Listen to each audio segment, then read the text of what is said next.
Welcome back, everyone. Hello there, I'm Salena, and I'm Steve. and we are Aloha Concepts Marketing. That's right. Yesterday, we covered the why about blockchain. Today will be the what. Yes, it was about digital sovereignty, and you can see the replay on our channel. And so you're welcome to check that out. Yes, and we're going to start off just by touching base on some of the questions we hear the most. Yes, yes. So, shall I take the first one? Sure, So, oftentimes we hear, will this workshop actually answer the real questions people have about blockchain? That's kind of for sure not. It's 100%. vague because there's so much about blockchain. So in this session, we're just going to walk through the most common questions, okay? And the ones that we hear typically is, what is it? What's it for? How do wallets work? What identity means and why ownership even matters? What And is that? when will I have to do it? That's the one I hear often. Like, when will I be forced to do it? Yes, and we're going to answer these questions all in a grounded, human way. We say human because we know there's a lot of bots out there doing body things. We're the real deal. So let's start with the first question. Sure. What is blockchain really? Well, as we touched base yesterday a few different times, blockchain essentially is a um, artery or an avenue or a infrastructure allowing a timestamp and data to be identified on a ledger.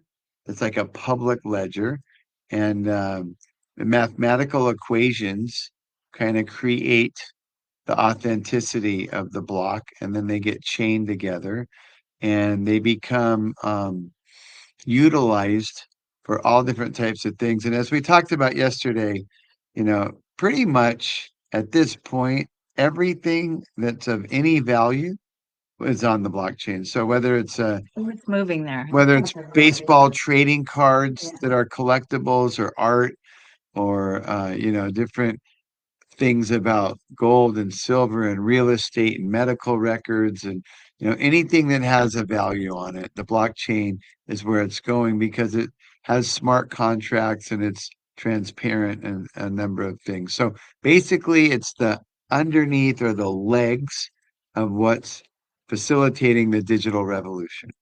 That's what So blockchain is. at its simplest, to break that all down to its simplest form, it's just a shared record. That's right, a public notebook. Yeah. And that many people can see and verify. It's often referred to as the rails or the freeway or the infrastructure or the foundation.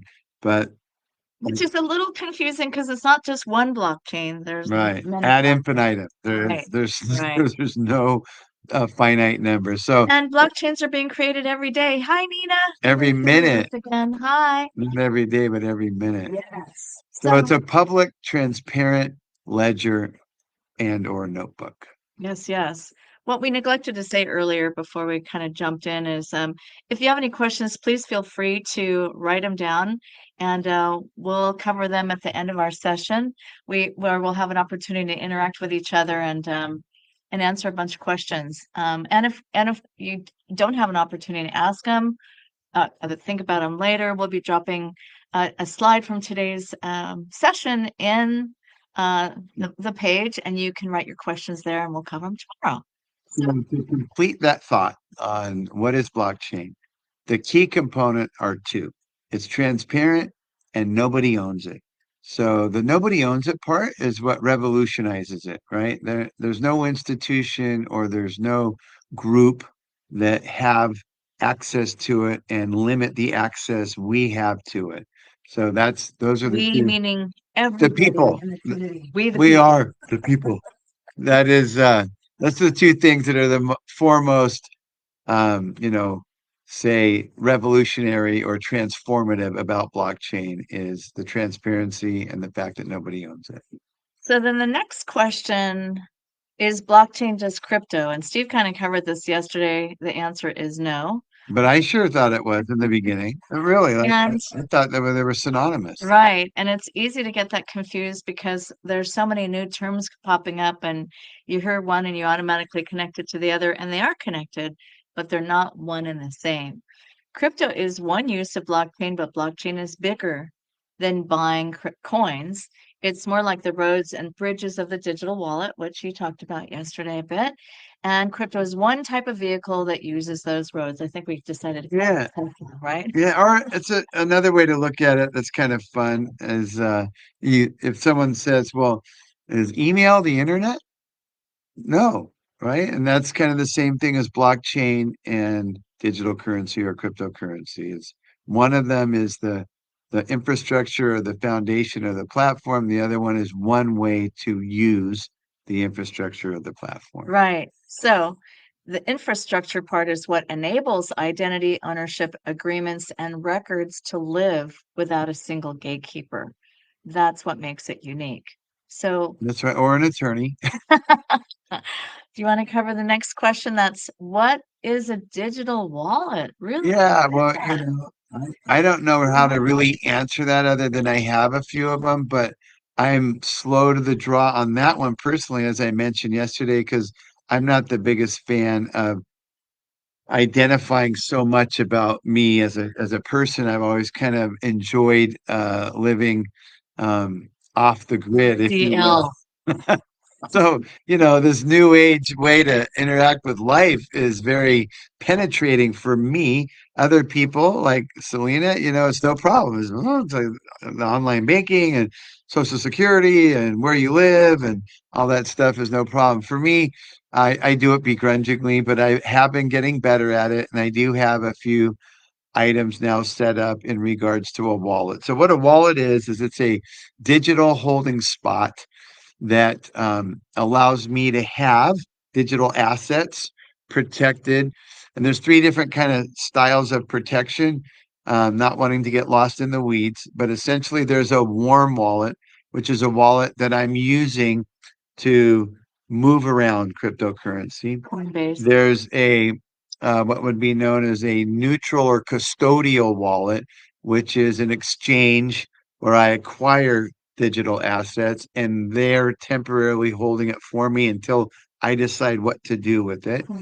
And then there's a cold storage wallet, which is deemed the most secure, but it's also the most I said it's the least user friendly to actually use it because you have to go through a lot of hoops to get it up out of cold storage. But cold storage would be like a vault, my own personal vault or safe where I have access to my digital assets. Like you want it to be secure and you want it to be challenging to get in, you know? But you also want to use it, right? So that's why there's those different levels. I think it's just Custodial about and cold. comfort level because once you've used it a number of times and you know, it's like, hitting the security keys on your door or your house or wherever else. Yeah, the first couple of times if you don't remember, that's a hassle. But once you have it memorized, Well, there's one other thing about the digital wallets that are super important to identify, and that is they have what's known as key phrases or, certain words, phrases. seed phrases, and keywords. And those are super private. Like you need to hold on to those and not expose those to anybody. Obviously, we expose it because we're basically one, even though we have multiple wallets individually. But a lot of times people misunderstand how critical it is that is extremely private and that assures your security Like you want to write it down on a piece of paper and stick it in your safe. and then burn it. Yes. Burn it. That's the only way you can get in and out of your wallet, so don't burn it. So I think we covered that a bit. Let's move on to the next question. What do you mean by digital identity? I What don't is know. digital identity? I have no idea because I'm so avoiding of it. Like I push away on that a lot. But really, it just means I get to control what part of my data is out there and who has access to it. And it's actually much. I think the reason I have the phobia about all my personal information is because I don't understand that it's transparent. Like now that it's transparent, it's like it's no big deal anymore. You're talking about decentralized identity. Correct, but it's still an identity, and I still have to give things like my social security number and where I live, and what my phone I don't number, want to email. shock you, but everybody already knows your information. How many Right. of them we've received that said that it's oopsie, somehow they got a hold of your information. So if you think your stuff isn't available to everybody, That's sorry, right. it's out there. That's It's right. all But it out still there. feels funny to give it, right? To put it out there in cyberspace, even though it's already out there. I guess that's the point, is the transparency part is peeling away the scales of prejudice I have about sharing personal, delicate, or sensitive information. True. So instead of so let's talk about places where your data and information are not really yours. That's on Facebook, that's on Instagram, that's on Everywhere, any one of the these digital revolution. social media platforms. What you put on there is no longer yours. Kind of like when you go to the bank, when you put your money in there, it's no longer yours. And Yeah. so any kind of central authority takes your information, does what they want with it. Decentralization means you have your own identity and you get to decide what to do with it. And what that's going to allow you once you have a decentralized identity is that you choose what to share. You can choose whether And you it's want your to consent of your pay choice, 15. and it's Oh, our platform, right? It's right. not Or somebody else's platform where they own our information and then they sell it, or they lease it, or whatever. They profit off it because data is a digital gold for sure. so it doesn't really mean anonymity, it means consent and choice. Mhm. So once you have your own decentralized identity, you get to choose where to go and what to share. And so it's really about having your own authority back and people not steer. I don't know about you guys, but I've had my Facebook identity cloned like 3 times. Why? I don't understand what the benefit is, but I have to keep going back to Facebook and saying, why don't you get that this isn't me? Anyway, um, and so anyway, it's just a way for you to do it. It's not as common digital identity right now, decentralized digital identity, as other things, but it is here and it's something for you to look at, especially if you're getting sick and tired of people stealing your identity. And there's still rules and regulations. They're just transparent. I mean, everyone's abiding by it. It's a universal um, platform is the wrong word. It's a universal ledger. And therefore, the transparency brings security, it brings trust. And there's no single authority that dictates who has access to it or can alter things and use some smoke and mirrors. So, in regards to financial security, it's paramount, but just information in general, it's nice to know that your information is secure. And the three key components that make it up that, has all of us excited is the immutability, which we've talked about, which is, Oh, you're talking about ownership now. That's yeah, what you're talking about. I was talking about digital identity. Okay, so now we're talking well, about the the ownership ownership of the of the digital digital world. identity. Yes. Right. Okay. Yes, that's very cute. And so go ahead. I What, didn't like mean to- was said yesterday, is that, the only way to alter it or copy it or change it is doable, which she mentioned yesterday, but it's not really even worth delving into that rabbit hole because it's an anomaly. It's really almost unheard of. So the immutability is powerful in that the recorded data doesn't change, and it's for everyone to see and participate with, and it reduces fraud, essentially, is what it does. And then there's transparency. Everyone on the network can verify the information on the transactions. This is my favorite things, right? I mean, there's so many areas in my life where I would have loved having, uh, visualization or transparency of information that was being kept about me, or about places where I worked, or about places where I invested, or about my bank, or, about anything. It's just nice to have transparency so that everyone's eyes are on it. And that's referenced earlier about my not being so phobic about sharing my information because it's already out there anyhow. Right. So the It's a third decentralization. principle that makes the blockchain powerful is decentralization, whereas no single point of control and power is distributed. And what's the last one? Well, let's talk about decentralization a little bit Okay. more Okay. because it's imperative to understand that there's going to be a lot of centralized blockchains and digital currencies. And you want to And know the difference. You so definitely want to that's know the that's a difference. big deal. That's absolute. And then there's going to be decentralized blockchains and digital currencies. And the best way I can describe it in simple terms would be if I were going to buy something and I wanted to pay you for it, I could give you cash and you could give me the item, and that would be between you and I, and that would be basically decentralized. Or I could give you my debit or credit card and you could tap your Square account on your phone and it would transact through the banks. And that would be like a centralized version of digital currency exchange where I would acquire said item from you.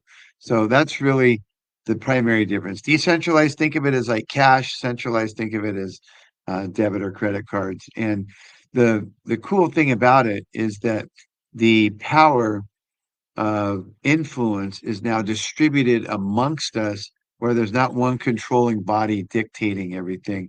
And I don't know about you, but I appreciate being out of sight, out of mind, which decentralized will help me do. And centralized is kind of what I've always fought my whole life, which is being dictated to and told about what I can and can't do in regards to money in particular. But the decentralization, the transparency, and the immutability lead to one key component that makes blockchain revolutionary, and that's security. So just wanted to point It's out, based on security. okay, but I just wanted to point out that on the point you made about credit and debit cards, they are now creating crypto credit and debit cards Centralized and decentralized. also. So it's the most important thing is to know who you're working with. And the centralized people are going to try and control as much as possible, and the They are? They decentralized never do that. What are you and the talking about? decentralized allows you control. And so these are all part of the reasons why it's so important for you to work and be a part of a community where you can say, what does this mean? Because it's kind of confusing. Blockchain came about, and then the banks first thought, no worries. No one's ever going to do that. And a lot of times when you're hearing negative information about crypto, it's being put out there by banks because they don't really want to lose control of your money. Why? Because you keep giving your money to them so they can do something with it. And then they get to tell you that you can't do things with it. Kind of Well, crazy. the reality is too, our country along with the banking system, both fell asleep at the wheel, essentially. And so now banks, our country tried to rally with passing the Genius Act so that we could have a stable dollar and we could be one of the leaders in the forefront of cryptocurrency, digital currency development. And then also the banks are now kind of in the game. Like Bank of America, we just saw an ad literally last week about their new crypto card, and Chase has one, and they'll all have them. So, yeah, it's kind of cool, just fun, the nuance of it, the decentralized versus the centralized versions um, of what's known as digital currency. So you were asking about security. Crypto is actually um, created by using a bunch of different puzzles to actually answer how to create the coins. And so that's what miners do. They answer cryptographic puzzles to create to create the coins, and that's how Bitcoin is created. Litecoin, Texacoin, a number of coins are that are being mined are created by proof of work, and that's I'm diving way deep Yeah, into but let's broad brushstroke it like this. There's probably 10 or 20 authentic, valid, with utility digital currencies or cryptocurrencies. And there's literally thousands of just junk bond crap that's out there because they can do it, right? So we could come up with our own Stephen Salena coin if we wanted, right? And so just understand that there's, authentic utility, and then there's just called meme or, you know, silliness. And one of the key components of what makes it all so fun is learning and just kind of navigating your way. And that's why doing it in a community is we found to be much better than us two knuckleheads doing it on our own, So, as we start to wrap up today, there's nothing to decide or master. Just notice what you can identify or what sparked curiosity for you. And I'm seeing a question here from Nina. I love all your comments, Nina. I appreciate you so much. Um, so if you use Coinbase, then they will ask you to use an authenticator to access your account. So there are different security measures to access Coinbase, and because you'll be using your own phone to provide the security measures, that's what keeps you safe there. But because it's a warm wallet, it's not the safest place for you to keep your funds. If you decided to buy crypto from Coinbase, you would need to move some what they call fiat or cash, Canadian dollars to Coinbase, and then from there you would purchase your crypto, and then from there you would want to move it somewhere else. You can move it to MetaMask wallet or cold storage wallet. MetaMask wallet is hot. That's the warm or hot wallet. Right. And then the cold storage wallet is the safest place to put it. And what you have is something called a seed phrase. You get a seed phrase with your MetaMask wallet, and you get a seed phrase from with using your cold storage wallet, and you never, ever, never, ever, never, ever, never, ever give that up to anybody, because the moment you do, Then you're not secure. then all of a sudden someone just can take all your money, and they will come up with all kinds of shenanigans telling you, well, you need this in order for you to do this. And they come up with some And really, we can help you do that, but we if you need your seed phrases. hey, Right? yeah, well, yeah, and it's There's a lot of, like anything in life, there's a lot of pirates in the open seas, and certainly digital currency is one of them. But if you stick to community, if you stick to the fundamentals and you don't get ahead of yourself, it's super, super, super secure and user friendly. The problem comes when people put um, a sensitivity to timing, or they're trying to strong arm you to do this to get this special, or we can help you this and we'll make this for you and we'll do that for you.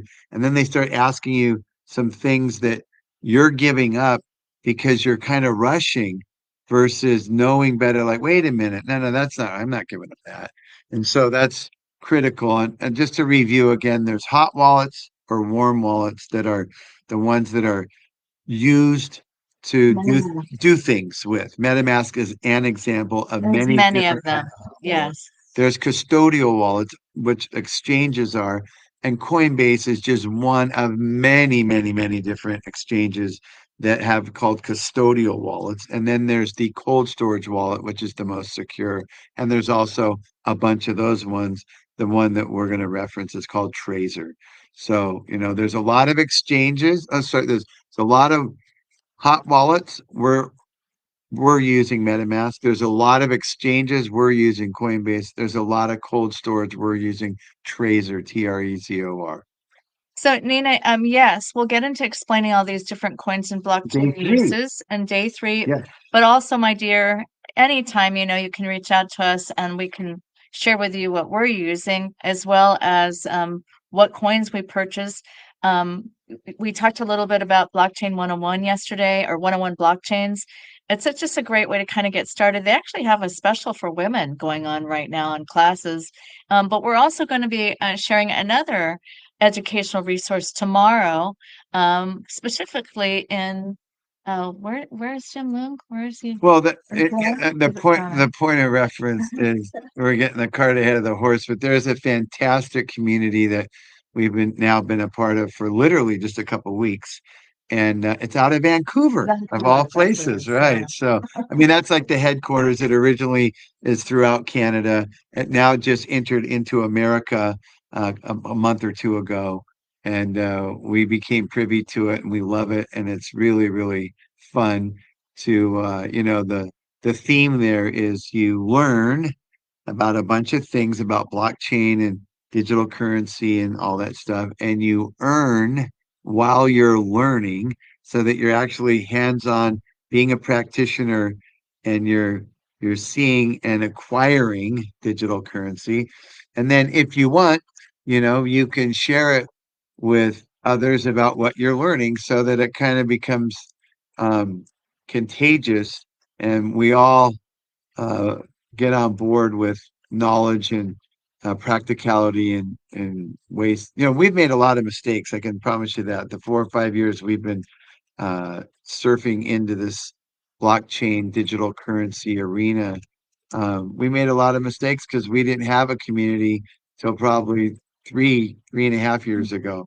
So the first year and a half, we were out there solo flying, and it was tricky, and we just figured out a much better way to do it, and that's with community. And we'll be sharing some of those ideas with you tomorrow. Yes. So if you're interested in going a little deeper on this dive, feel free to connect with us again. I'll find the website name again, and I can't remember what it was exactly, but I think it's 101 Blockchains It is one-on-one blockchain. with an S. But And they have some stuff that's complimentary, but they're more of a women right now, pay to because it was play. International Women's Day yesterday. I don't know if it's still today or if it was just yesterday, but anyway, we have a number of educational resources, and of course, we're always available to help.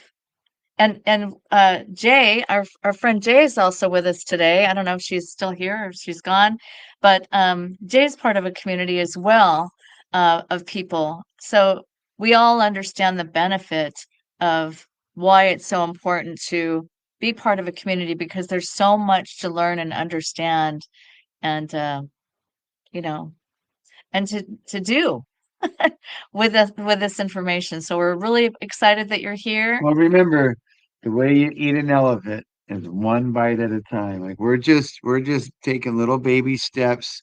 This is very introductory, and it can be overwhelming if we let it be. But just one step in front of the other. It's very fun. It's exciting, and it's revolutionary. And it's here. That's the thing. It's not going to come here. It is already now and happening. That's right. So again, mahalo for being here with us Yes, today. thank you. Aloha. We will be here same time, same bat channel tomorrow. See you then. That's right. Closing ceremony. Bye And for see now. you guys. Bye.